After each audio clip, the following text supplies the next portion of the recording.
একজন ক্রিকেটারের জীবনে জন্মদিনের সেরা উপহার কি হতে পারে? অবশ্যই সেটা মাঠের পারফরমেন্সের চাইতে বেশি আর কি বা।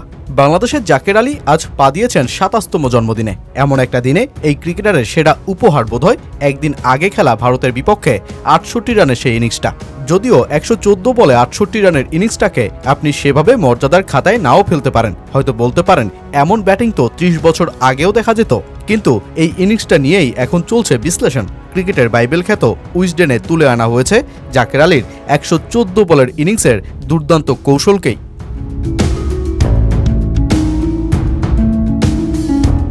৩৫ রানেই ভারতের বিপক্ষে বাংলাদেশের নাই ৫ উইকেট। ম্যাচের অবস্থা যখন ঠিক যখন ধারণাই করা হচ্ছিল বাংলাদেশ লজ্জার একটা রেকর্ডই করতে যাচ্ছে, তখনই তো ষষ্ঠ উইকেটে বাংলাদেশের রেকর্ড রচনা। তাহিদ হৃদয় ও জাকের আলীর জুটি সেঞ্চুরি পেরিয়ে থামে ১৫৪ রানের ঘরে, যা কিনা চ্যাম্পিয়ন্স ট্রফির আসরে ষষ্ঠ কিংবা তারও নিচের জুটিতে সর্বসেরা। অথচ এই গুরুত্বপূর্ণ জুটির শুরুটাই হয় জীবন পেয়ে। তামিম ও মুশফিককে ব্যাক টু ব্যাক আউট করে অক্ষর প্যাটেল যখন হ্যাট্রিকের স্বপ্নে, তখনই উইকেটে নামেন জাকের। আর প্রথম বলেই রোহিত শর্মার হাতে তুলেই দিয়েছিলেন ক্যাচ।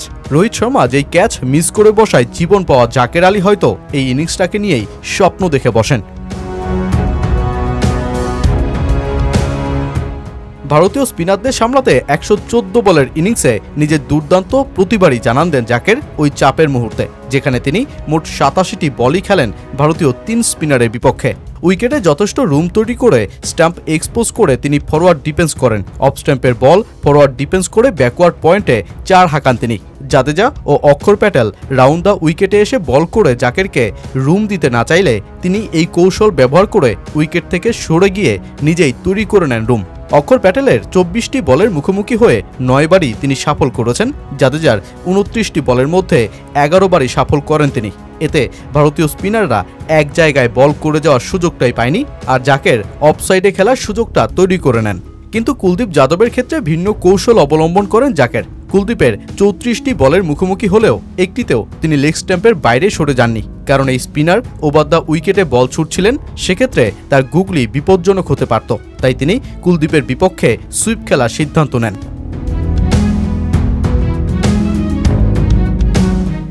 পেসারদের বিপক্ষেও তার কৌশল হয়েছে প্রশংসনীয়। তিনি ২৭টি বল ফেস করেছেন ভারতীয় পেসারদের, যেখানে তিনি লেগ স্ট্যাম্প থেকে অফ স্টাম্পের দিকে সরে গিয়ে খেলেছেন।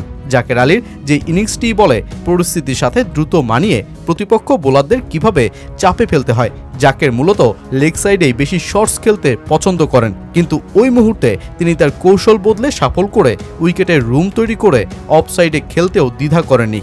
জাকেরের যে ইনিংস রান ও বলের অঙ্কে নান্দনিক না হলেও তার কৌশল এসব কারণেই অনেক বেশি প্রশংসায় কুড়াচ্ছে।